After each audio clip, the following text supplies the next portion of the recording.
Eso se llama memoria. Eso se llama memoria rápida, reflejo muscular. Es decir, hizo las cosas sin razonarlas. Como saben que tienen que prender la luz, pero estaba prendida, no se dio cuenta, pasó y le picó. Pero eso se llama memoria rápida, es lo que les he explicado. Que el cerebro aprende a hacer las cosas rápido, sin razonarlas, porque eso le ayuda a enfocar la memoria lenta en lo que tiene que estar concentrado realmente la persona. Y así hacemos muchas cosas, nuestros movimientos, respirar, movernos, los tics que tenemos de cómo nos tocamos, cómo miramos, etcétera, ¿no? Pero bueno, es una buena oportunidad para poner un ejemplo de qué es memoria rápida y memoria lenta. Bueno, déjenme decirles, en la fiesta de las cabañas, si tú vas a lo que dice la Escritura en el Antiguo Testamento, muchos pueden decir acerca de los sacrificios de animales que se entregaban. Se entregaban más o menos más de 250 sacrificios. El pueblo de Israel tenía el templo de Jerusalén y como tú sabes, en el templo de Jerusalén a la entrada estaba lo que se llama el altar de los sacrificios, donde sacrificaban los animales y su sangre, su sacrificio se ponía en el altar de los sacrificios y eso despedía un olor de suavidad.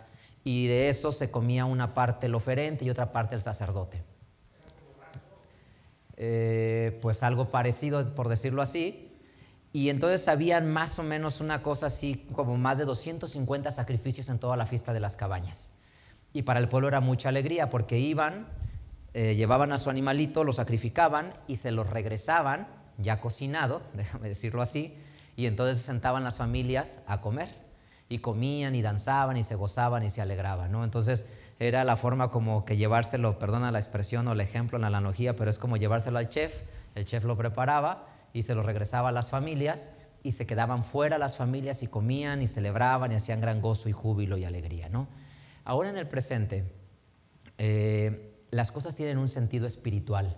Significa que las cosas ya no son de manera literal. Nosotros de ninguna manera creemos que se tengan que sacrificar animales, ni que sea incorrecto que no sacrifiquemos animales. Eso fue una prescripción antigua que Dios dio al pueblo de Israel. Inclusive, si tú piensas en el judaísmo tampoco ya no practican el sacrificio de animales, porque el templo está destruido. Pero ellos, al igual que nosotros los cristianos, encontraron en la Biblia lo que Dios siempre quiso. Y eso es lo que te quiero compartir hoy. Imagínate toda la centralidad del templo. Todo giraba a través de sacrificar animales. ¿Te acuerdas qué le argumenta Saúl a Samuel cuando Samuel le dice: Dios me mandó a decirte que está enojado contigo porque te mandó a destruir a los amalecitas y no los destruiste? Le perdonaste la vida al rey. ¿Se acuerdan qué le dice Saúl a Samuel? Le dice: pero mira, ven. Porque le pregunta: ¿qué es ese ruido de animales que oigo? Son todos los corderos, becerros que guardé para sacrificárselos a tu Dios. Y entonces te sabes lo que le dice Samuel, ¿no? Samuel le dice: ¿tiene Dios tanto contentamiento con el sacrificio de animales? Para él es más importante la obediencia que el que le sacrifiques animales. Como tú no oíste la voz de Dios, Él también ya te desechó a ti para que seas rey. Entonces imagínate toda la centralidad que tiene el templo, pero párate en el año 70. ¿Qué pasa en el año 70? El templo es destruido y ya no hay forma de poder sacrificar animales. ¿Qué haces? Shabbat se celebra con el sacrificio de la mañana y de la tarde. Sacrificaban un animal a las 3 de la tarde, a las 9 de la mañana y otro a las 3 de la tarde. ¿Cómo celebramos ahora Shabbat? Llegaban las fiestas y sacrificaban animales. Todo giraba alrededor de eso. Iban al templo y ofrecían las primicias, las ofrendas, pagaban los votos. Entonces imagínate en el año 70, ¿qué le pasaría al judaísmo si ya no existe nada de eso? Entonces los rabinos judíos se sentaron y dijeron: ¿qué hacemos? Porque entonces ya no hay templo, ya no hay forma de sacrificar animales, ya no podemos celebrar nada. Y entonces los rabinos de Israel se pusieron a estudiar profundamente y por su lado descubrieron lo mismo que nosotros los cristianos hemos descubierto, ¿sí? Que todo lo que estaba en el Antiguo Testamento era una sombra de algo más grande que Dios quería. Para nosotros los cristianos, esa sombra de algo más grande, ¿quién es? Jesucristo. Y ellos se dieron cuenta entonces que Dios quería una relación personal con ellos, no a través del sacrificio de animales y no a través del sacerdocio arónico, que eran los intermediarios con Dios, porque el sacerdote era el intermediario. Y se dieron cuenta entonces que todas las fiestas tenían que tomar un carácter de íntimas, de personales, y de una experiencia única para ellos. Entonces dijeron, no hay templo, no pasa nada. Lo podemos hacer en nuestras casas o lo podemos hacer en las sinagogas donde haya sinagogas. Y entonces ellos empezaron a hacer lo mismo. Fiestas que eran exclusivas en su celebración en un templo pasaron a ser fiestas generalizadas en todos lados, en todo el mundo y en toda la dispersión, para hacerlo de esa manera. Sin sacrificar animales, evidentemente. Las cosas tomaron un giro distinto, que siempre había estado ahí y siempre había estado en su enseñanza. Por ejemplo, cuando tú pides perdón por un pecado, ¿qué necesitas para pedir perdón de un pecado? Arrepentimiento. Y ellos siempre han practicado el arrepentimiento. El arrepentimiento, ¿cómo se dice en hebreo? ¿Se acuerdan? Lo platiqué. Teshuvah. En hebreo es hacer teshuvah. Ellos siempre han hecho teshuvah. Y después de hacer teshuvah, ¿qué hacían? Sacrificaban el animal. Y ellos pensaban que el animal les daba la reconciliación con Dios. Y no. La reconciliación con Dios, ¿quién se los daba? El arrepentimiento. El arrepentimiento, así es. Entonces se dieron cuenta que el sacrificio de animales fue algo temporal, para que ellos pudieran entender, crearles la conciencia de que esa pudiera haber sido tu condición, que tú pudiste haber muerto y que quien terminó muriendo terminó siendo ese animalito en vez de tú. Entonces ellos también lo descubrieron. Sin embargo, para nosotros significa que es Jesús todo este camino, ¿no? Y no solamente es para perdón de pecados, es también para alegría. Entonces hoy te quiero platicar acerca de lo que significan todos los sacrificios que se entregaban antes. La esencia es lo que dice el Salmo 103. Vamos al Salmo 103. Salmo número 103.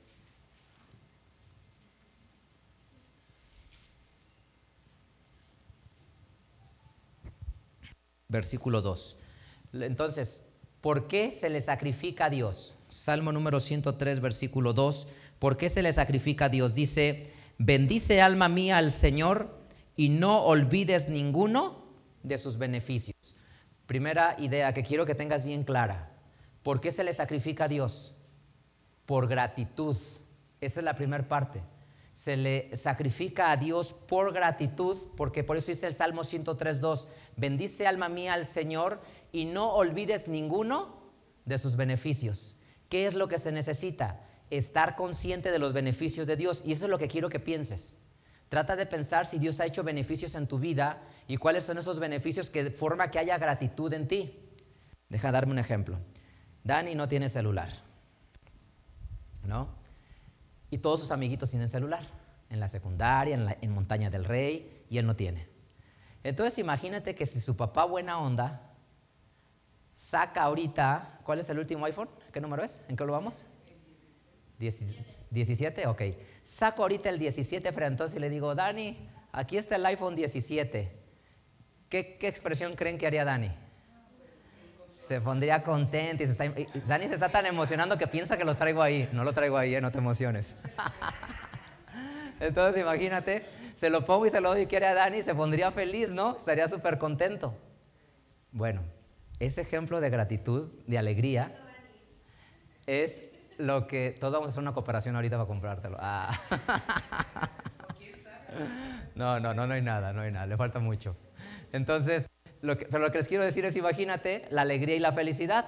Dice la Biblia, bendice alma mía al Señor y no olvides ninguno de sus beneficios. Esa expresión que te digo, así quisiera que tú puedas decir en tu vida, Dios me ha bendecido. Luz pasó hace un momento y nos decía cómo hace 8 o 9 años en un informe médico decía que tenía insuficiencia renal. Hoy 9 años después va con el médico y le dice, te mintieron, nunca estuviste enferma. Yo creo que no le mintieron. Yo creo que si el médico y el nefrólogo que hace 9 años la vio eso, es que sí tenía eso. Y lo que yo creo que 9 años después el Señor le ha restaurado y le ha sanado y le ha recuperado su riñón. Y ese es un milagro de Dios. Y entonces, ¿cómo creen que se siente Luz? Muy contenta y feliz, con una sonrisa de oreja a oreja que no puede con ella. Quiero que tú pienses, porque eso es lo que nos pasa como humanos. No somos conscientes de los beneficios de Dios. Porque en este ejemplo Dani estaría sumamente feliz porque está consciente de un beneficio que recibió. Luz está sumamente consciente de un beneficio que recibió. Pero necesitas tú estar consciente de ese beneficio. ¿Qué ha hecho Dios por ti? ¿Dónde estás ahora? ¿Dónde estabas antes? Y eso es, bendice alma mía al Señor y no olvides ninguno de sus beneficios. Pero a veces pensamos que amanecemos por casualidad, que desayunamos por casualidad, que comemos por casualidad, que tenemos un empleo por casualidad, que tienes un negocio por casualidad, que vas a la universidad por casualidad, porque es normal.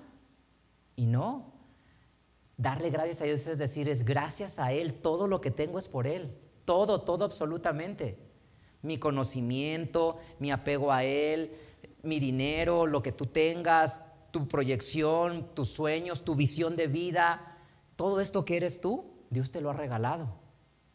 Y entonces deberá decir, te doy gracias, Dios, porque me das visión de vida, me das la capacidad de entender cosas y que otras personas no las pueden entender y tú sí las entiendes. Y no me refiero a cosas teológicas.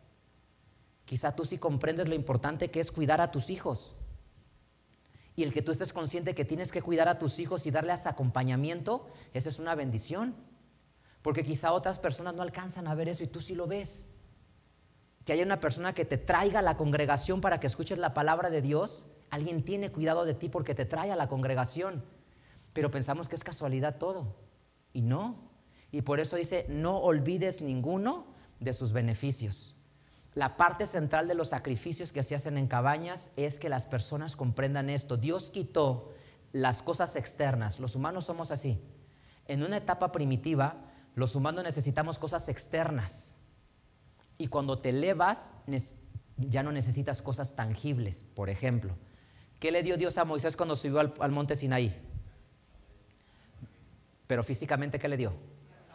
2 tablas de piedra. Y bajó y les dijo al pueblo, esto es el testimonio, y para que nunca se nos olvide, las vamos a meter ¿dónde?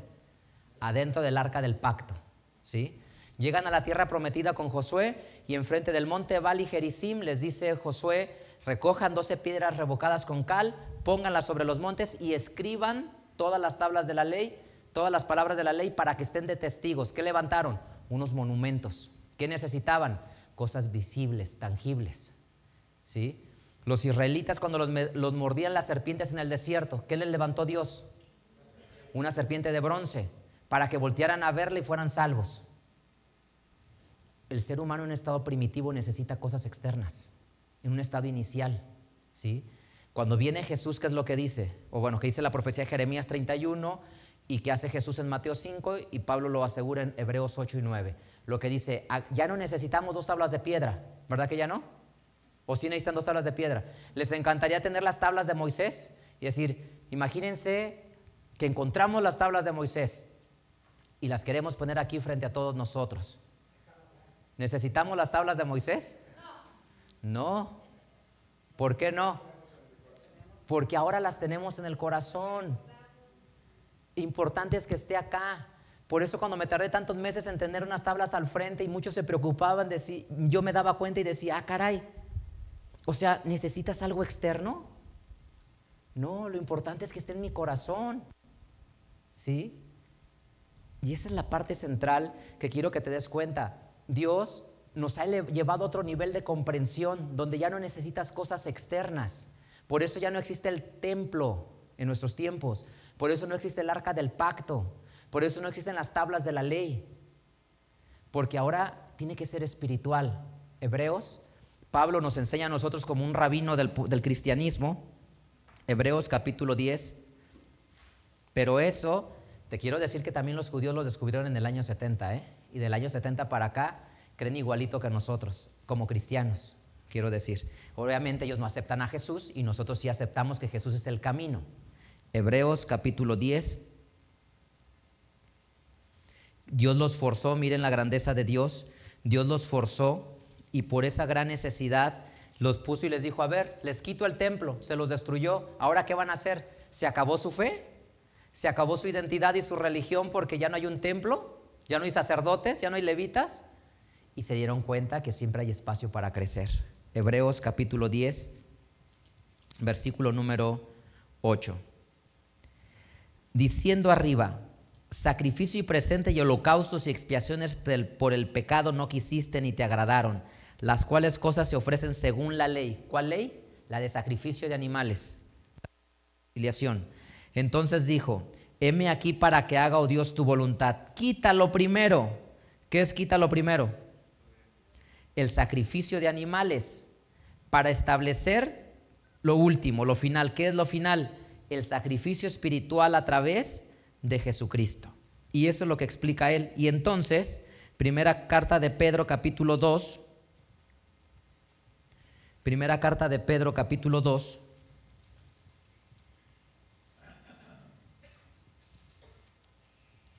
versículo número 5. Primera de Pedro 2:5. Ustedes también, como piedras vivas, sean edificados una casa espiritual y un sacerdocio santo para ofrecer sacrificios. ¿Qué tipo de sacrificios quiere Dios?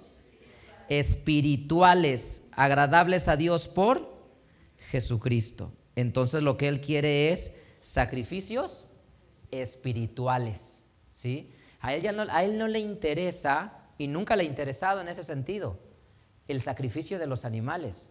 Los hombres eran tan básicos en su conciencia espiritual que necesitaban eso para desarrollar su entendimiento y su comprensión acerca de la sumisión a Dios. Pero una vez que la humanidad va creciendo, Dios nos manda a Jesús y ahora lo tenemos clarísimo. Pero también le pasó al pueblo de Israel. Les destruyeron el templo de Jerusalén y entonces se voltearon a ver todos y decimos, ¿y ahora qué hacemos? Y se dieron cuenta que no dependían de cosas físicas, que no dependía de 4 paredes, sino que su fe era tan grande que no podía ser contenida por 4 paredes. Y míranos hoy, cada quien en su camino. Nosotros como cristianos en nuestro camino siguiendo a Jesús y ellos en su camino esperando que el Mesías venga. Ellos creen en los sacrificios espirituales y nosotros creemos en los sacrificios espirituales también. Ellos celebran su fiesta sin necesidad de sacrificar animales y nosotros también lo hacemos en el nombre de Jesús, del Hijo de Dios, del Mesías que murió por nosotros. Sí, Alfonso.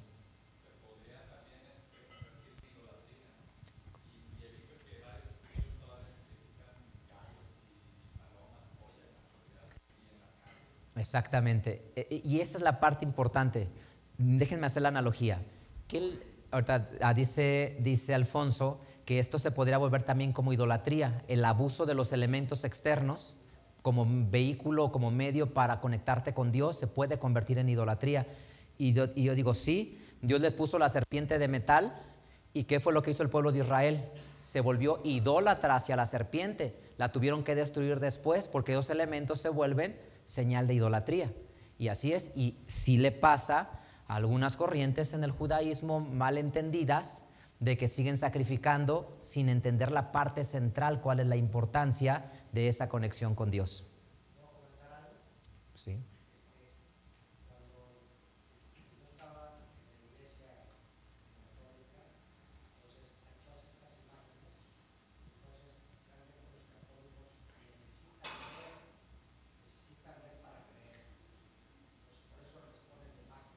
Totalmente.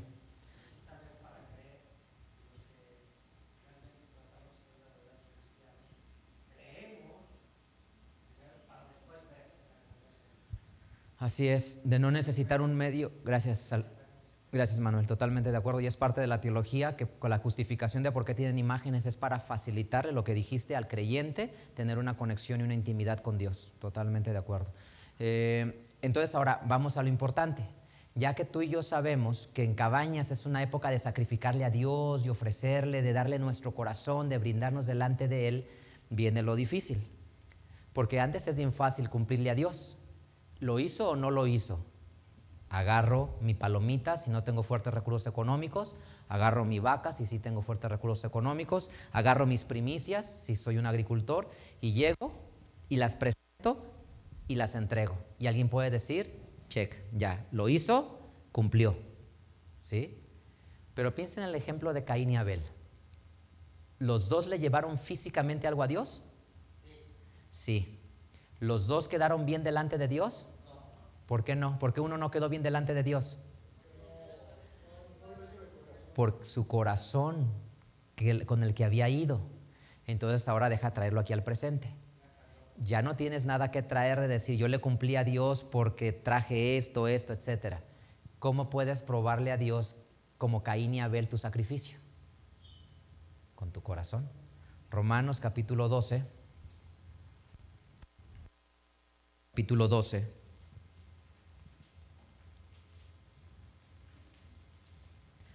Versículo número 1.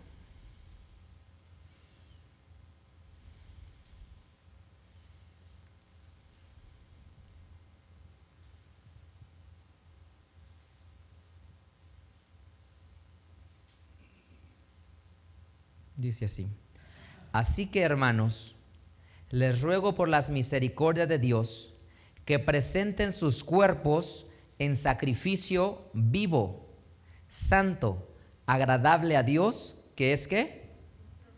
Nuestro racional culto. Entonces, aquí tenemos un verdadero reto.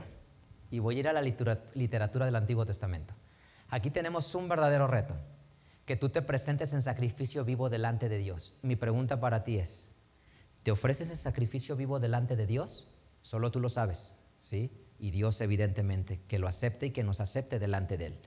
Pero déjame repasar, así como el apóstol Pablo y todos los discípulos de Jesús dijeron: a ver, déjame revisar el Antiguo Testamento. Lo revisaron el Antiguo Testamento y lo trajeron y dijeron: ah, era espiritual, era el corazón, era la devoción a Dios, y se dieron cuenta que así era. ¿Y los judíos qué hicieron?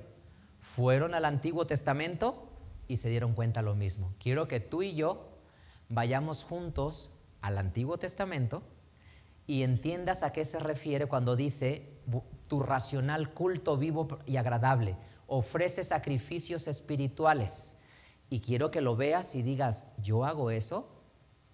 Y si no lo haces, tienes que empezar un camino para recorrerlo.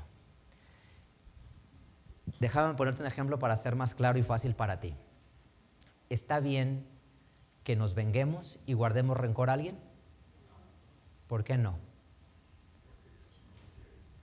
Porque en Levítico capítulo 19 dice: no te vengarás ni guardarás rencor. ¿Sí están de acuerdo que eso dice Deuteronomio 19, 18 o 19? No te vengarás ni guardarás rencor. Es decir, te dice lo que no puede haber en tu corazón. ¿Ok? Yo quiero que leas conmigo ahora una parte de qué significa reconocer que Cabañas es una fiesta especial, donde le ofreces un sacrificio vivo y agradable, donde te gozas delante de Él, donde hay gozo y júbilo, porque acuérdate lo que te dije. Pascua, ¿con qué se relaciona? No. Introspección. Pascua es introspección, ¿no? ¿Sí? Pentecostés, ¿qué es? Elevación de la conciencia, porque son las leyes. ¿Y Cabañas qué es? Alegría, gozo, júbilo. Deberíamos de aprender a danzar para poder danzar, porque si no, no hay júbilo, no hay alegría. Y vamos a aprender, ¿sí? Porque si no, no hay gozo y no hay júbilo y no hay alegría, ¿sí? Pero déjame ir a la Biblia para decirte de esto de ser sacrificio vivo y agradable, a qué es a lo que me refiero. Dice la Escritura en el segundo libro de las Crónicas, capítulo 7. Vamos a ver lo que encontró Pablo y lo que él conocía y los apóstoles para hacer esto. Segundo libro de las Crónicas, capítulo 7.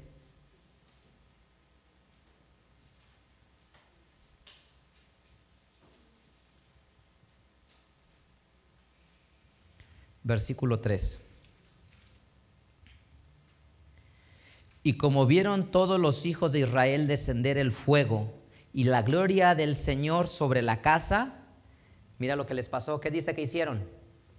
Cayeron en tierra sobre sus rostros en el pavimento y adoraron, confesando al Señor y diciendo que es bueno, que su misericordia es para siempre. ¿Cómo mostraron que era un sacrificio vivo y agradable? ¿Sintieron la gloria del Señor? Están en una celebración. ¿Y qué hicieron? Cayeron de rodillas y adoraron. Imagínate que tú en plena alabanza te pongas de rodillas. Eso es lo que le está pasando a una persona que se siente tan íntimamente conectada con Dios que necesita postrarte delante de su Creador. ¿Sí? Quizá nosotros a veces por nuestra, como digo, por nuestra fuerza física ya no nos podemos arrodillar. de caer de esta manera.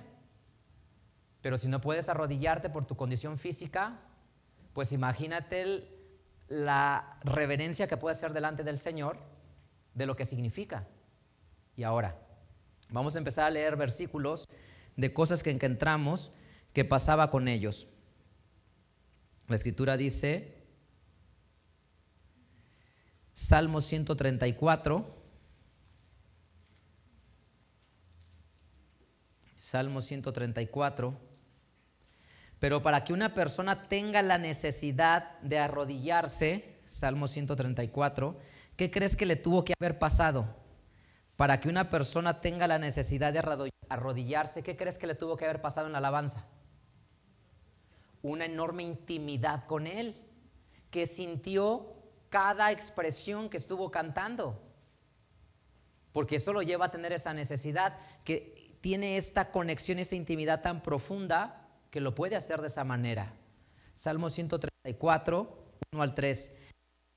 Bendecid al Señor ustedes, todos los siervos del Eterno, los que están en la casa de Dios, los que en la casa de Dios están por las noches. Y dice la Escritura, alcen sus manos al santuario, bendigan al Eterno, bendígate al Eterno desde Sión, el cual ha hecho los cielos y la tierra. El versículo es muy claro. Dice, alcen sus manos al santuario. Porque como he explicado muchas veces, ellos sentían tal intimidad que tenían la necesidad de levantar sus manos al Eterno, que significa señal de sumisión y rendición total. Cuando alguien levanta las manos significa que está sometido y rendido delante del Creador. No espero que levante las manos si no sientes nada, porque no se trata de un acto mecánico, vacío y rutinario, ¿sí? No, y cada quien es libre de hacer lo que quiera, pues, no soy quien para decírtelo, pero tampoco no estoy esperando con lo que estoy leyendo que si no sientes nada levante las manos. Más bien lo que te estoy diciendo es que tienes que iniciar un viaje para empezar a sentir intimidad con Dios y que esa intimidad te haga tener la necesidad de alzar tus manos en señal de sumisión a Él, porque es algo que debe de nacer del corazón, que tienes la necesidad de hacerlo. Y esto es para todos. Yo no podría, si fuera Dani, estar en la mezcladora que tiene el control de la ecualización cantando sin levantar una de mis manos, ¿sí? O el que está en la cámara. Aunque estuviera yo en la cámara ahí, tendría la necesidad de sentir la presencia del Señor. Este chico, ¿por qué me lo tienen de rodillas? Este es un sacrificio vivo y agradable. No quiero tanto sacrificio, hijo. Siéntate, levanten el castigo a este pobre muchacho. Siéntate, te puedes sentarte. Se tomó muy en serio, muy literal el sacrificio vivo. Es un hombre valiente. Muy bien. Entonces, lo que te quiero decir es, el versículo dice claramente, alzad vuestras manos al santuario, pero no va a pasar solo, no va a pasar solo. Tienes que hacer un esfuerzo por sentir intimidad con Dios, por pensar lo que dice la letra y para disponerte a hacerlo. Para disponerte significa cuando empieza la orquestación musical, que por eso tenía David toda la orquestación. Cuando empieza toda la orquestación musical, pues necesitas sentir algo. Están los címbalos, Salmo 150, léelo, mira. ¿Por qué está toda la orquestación musical? Para alabar al Eterno y que su pueblo sienta comunión con Él. Salmo 150, alabad a Dios en su santuario, alabadle en la extensión de su fortaleza. Bueno, primero el versículo 1, ¿en dónde están? ¿Qué dice el versículo 1? ¿En dónde están? Alabad al Señor en el santuario. Y entonces en el santuario, dice el versículo 3, alábenle al son de ¿qué? ¿Qué son las bocinas? Las trompetas. Estamos unos 4 o 5 trompetistas aquí, no tenemos. Alabadle con salterio y arpa, los instrumentos de cuerda. Alabadle con adulfe y flauta, los instrumentos de viento. Alabadle con cuerdas y órganos. Alabadle con címbalos resonantes. ¿Cuáles son los címbalos resonantes? Las percusiones, exactamente, la batería. Alabadle con címbalos. ¿Y los címbalos de qué deben de ser? De júbilo, porque el címbalo puede tocar música fúnebre, ¿sí? Pero aquí dice címbalos de júbilo. Todo lo que respira alabe al Eterno. ¿Sí? Todo lo que respira. ¿Ok? ¿En qué versículo es?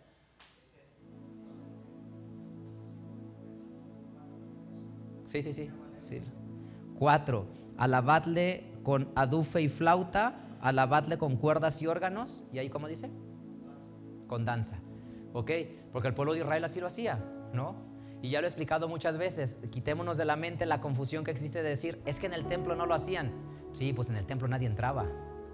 En el templo solamente entraban los sacerdotes y los levitas, que eran los cantores. El pueblo estaba afuera y afuera danzaban. Entonces, cuando la gente dice, no, es que en el templo no hacían eso, es un error tremendo de hermenéutica decir que en el templo no hacían eso. Pues sí, claro que no, porque nadie entraba al templo. El pueblo no estaba en el templo.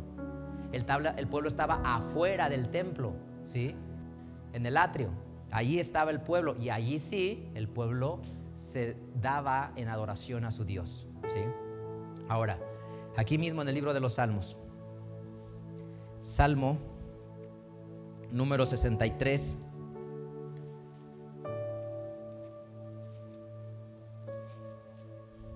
versículo 3 y 4.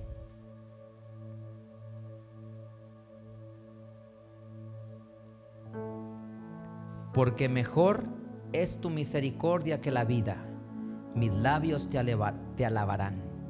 Así te bendeciré en mi vida, y en tu nombre, ¿qué haré? En tu nombre alzaré mis manos. La escritura es sumamente clara. En tu nombre alzaré mis manos. Y tú necesitas iniciar un viaje a descubrir la intimidad con Dios por medio de la alabanza. Tú ya sabes sentir a Dios en la predicación, en leer la Biblia. A ti te encanta sentarte a leer la Biblia y te disfrutas leer la Biblia. Pero así como disfrutas leer la Biblia, también debes de disfrutar alabarlo. Y cuando llega la alabanza, debes de disponer tu corazón para ello. Cuando empiezan los címbalos resonantes, tienes que prepararte para eso y empezar a dejarte llevar por la alabanza, porque lo que está buscando es construir una atmósfera para que tú puedas tener intimidad con Dios. Y lo he dicho muchas veces, ¿por qué oramos con los ojos cerrados? Para concentrarnos y abstraernos del mundo exterior, porque nos cuesta trabajo orar con los ojos abiertos porque nos distraemos. Es para abstraernos e interiorizar. Entonces, si te cuesta trabajo conectar en la alabanza, te quiero dar unos tips para que te ayuden en ese camino. El primero es, cuando empiece la alabanza, cierra tus ojos. Cierra tus ojos y trata a través de tus sentidos percibir la música, la melodía y la armonía de lo que estamos para alabar a Dios. Y es mucho mejor cuando te sabes la letra de la alabanza de memoria, porque entonces puedes con tus ojos cerrados cantarle a Dios, y es mucho más fácil experimentar lo que está alrededor de ti. Y debes de dejar que la música fluya a través de tu cuerpo, porque nuestro cuerpo está conectado en notas musicales y debes de dejarlo. Si tú te quedas totalmente fijo y estático, es bien difícil que penetre en ti, porque es un obstáculo para que la música trabaje en tu corazón. Tienes que dejarte llevar por el ritmo, por la melodía, y dejar sentir y invitar a Dios a tu vida, y empieza a orarle en tu mente. Si no sabes cómo hacerlo, lo que puedes hacer es empezar a orarle a Dios en tu mente, empezar a hablarle a Dios. Cierra tus ojos y mécete poquito con la música y dile: Señor, ven a estar en mi vida, te quiero alabar, te quiero exaltar, sé tú mi Dios, gracias por todo lo que me das, te quiero cantar, te quiero glorificar, quiero sentir tu presencia, te voy a cantar para tu gloria. Si intentas hacer eso, vas a entrar poco a poquito a entrar a una atmósfera donde empiezas a tener intimidad con Dios. Pero tienes que disponer tu corazón. Si no lo dispones, nunca va a pasar. Siempre estarás en una posición de timidez, de no darte la oportunidad de experimentarlo, qué es lo que se siente tener la presencia de Dios en la alabanza y en la adoración. Y tienes que empezar a hacerlo. Y yo no te pido que levantes tus manos al cielo la primera vez, porque es complejo, pero algo que creo que ayuda a ir a las personas es ir por pasos y por grados. Lo primero es que puedes apretar tus manos aquí frente a ti, porque esto genera energía. Y cuando aprietas esto, sientes. Y luego puedes llevar tus manos a tu pecho, a tu corazón y abrazarte. Y eso te hace sentir un poquito más. Y después puedes levantar tus manos aquí a Dios y ofrecérselas aquí tus manos a Dios, en señal de adoración, de sumisión y de rendición, sintiendo lo que estás cantando. Y después puedes levantarlas más si Dios te pone eso en el corazón. Pero es un proceso que tienes que caminar y andar. Y necesitas vivirlo y experimentarlo y decir, Dios se somete en la alabanza. Y a los chicos les digo esto, a los jóvenes. Los adolescentes tienen que comprenderlo. A veces agarramos pretextos para no hacerlo. ¿Saben cuál es el pretexto perfecto? Yo soy el de la cámara. Estoy bien concentrado con la cámara y no me puedo mover y alabar. Y la cámara en toda la alabanza no se mueve, porque es una toma abierta, ¿sí? El de la ecualización dice, estoy bien ocupado ecualizando. Ecualizamos una vez y le damos toques menores a lo largo de la alabanza, ¿sí? El de la transmisión dice, no, estoy bien concentrado escuchando, que no se nos caiga absolutamente nada. No, pues no se le va a caer, no porque lo esté escuchando se le va a caer o no se le va a caer. ¿Sí me explicó? Entonces son como obstáculos que ponemos para no darnos esa oportunidad de sentirlo, de mecernos en su presencia, de sentirnos abrazados. Y cuando llegue algo que te impacte y sientas tan fuerte decírselo a Dios, levanta tu mano al cielo y dáselo, ¿sí? Él merece toda la gloria y toda la honra. Dice la Escritura de esta manera. Primer libro de los Reyes, capítulo 8.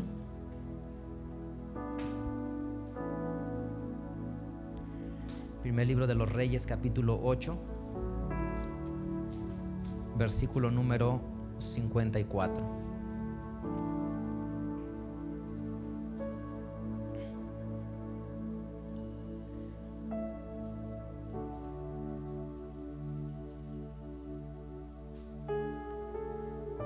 Dice así, versículo 54.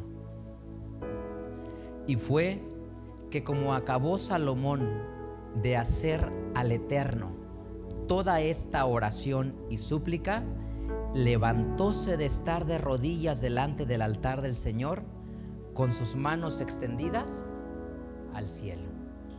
¿Sí? Esto es palabra de Dios. Ya no leí por tiempo Lamentaciones, que dice lo mismo, muchos salmos más, el profeta Isaías, que cita lo mismo, pero esta es la consagración del templo. Dice que estaba de rodillas y se levantó con sus manos levantadas al cielo y continuó adorando, porque levantar las manos significa sumisión plena, significa rendición total y significa poner todo en las manos del Señor. Así es que tenemos que crecer espiritualmente todos los días y tenemos que aprender a ser adoradores. Cuando dijo Él quiere verdaderos adoradores, tienes que trabajar en ello. Y deja a un lado la pena y la vergüenza. La pena de que digan, ay, ya levanta las manos, ya sé esto, ya sé aquello. Nunca nos hemos avergonzado por ser cristianos, por ser creyentes. En la sociedad, desde niños, los que desde niños hemos llevado este camino, se reían de nosotros, nos decían aleluyas, hermanos, y así lo que pasa en nuestra sociedad mexicana, que es muy dada a la broma. Así es que tienes que pensar en tu relación con Dios. Tienes que hacerlo, intentarlo. Y si nunca se te da levantar las manos, no pasa nada, pero sí tienes que sentirlo, tienes que abrazarte, tienes que sentir la presencia de Dios. Cabañas, recuerda esto, significa la verdadera adoración a Dios, porque es señal de júbilo, de gozo, de felicidad. Entonces, cuando empiece la música, conéctate, cierra tus ojos y empieza a mecerte. Tienes que empezar a hacerlo, si no, nunca vas a avanzar. Si nunca te das la oportunidad de cerrar tus ojos y sentir al ritmo de las percusiones, de los címbalos, del órgano, no vas a avanzar. Cierra tus ojos. Y las canciones, las alabanzas tienen algo que se llaman puentes musicales. En esos puentes musicales solo queda la música. Esa es una excelente oportunidad para que hagas una oración a Dios, para que cierres tus ojos y le digas, Señor, te amo, te necesito, gracias por estar en mi vida, ayúdame a estar cerca de ti. Cierra tus ojos, agáchate, alábale, levanta tus manos. Y esto es lo que significa, pasamos de sacrificios literales a sacrificios espirituales. Y por eso dijo Pablo en Romanos 12, ofrézcanle a Dios sacrificio vivo y agradable, que es nuestro servicio que le entregamos, sacrificios espirituales. Así es que tienes un gran trabajo que hacer. La Escritura dice que el mal está en aquel que sabe hacer lo bueno y que antes no lo sabíamos, ¿estamos de acuerdo? Aunque leíamos los versículos, no éramos conscientes y estaba frente a nosotros. Yo les platicaba que me sorprendí cuando el Señor me abrió los ojos. De niño cantaba una alabanza que decía más o menos así: alzaré mis manos en tu nombre, Señor. Alzaré mis manos en tu nombre, Señor. Mis labios te alabarán y así mi vida tú bendecirás. En tu nombre mis manos alzaré. Cuando tenía 5 o 6 años, esa cantábamos en casa. Estaba basado en el Salmo y literalmente decía: en tu nombre alzaré mis manos. Y cuando me puse a estudiar la historia y me di cuenta que sí era cierto y que el pueblo oriental así lo hacía y que los escritos de los historiadores de la época extrabíblico decía que se levantaban las manos, dije: todo el tiempo estuvo allí y nunca lo vi. Y entonces dije: el mal está en aquel que sabe hacer lo bueno y no lo hace. Y desde entonces me propuse iniciar un camino en mi vida de descubrir una nueva forma de sentir la presencia de Dios a través de la alabanza y la adoración, no solamente a través de la lectura de la Biblia, del ayuno y de la oración, sino ahora dije: necesito traer la alabanza a mi vida, que también me conecte con Dios. Así es que te invito a que hagamos esto, que juntos nos conectemos con Dios. Vamos a cantar al Padre Celestial.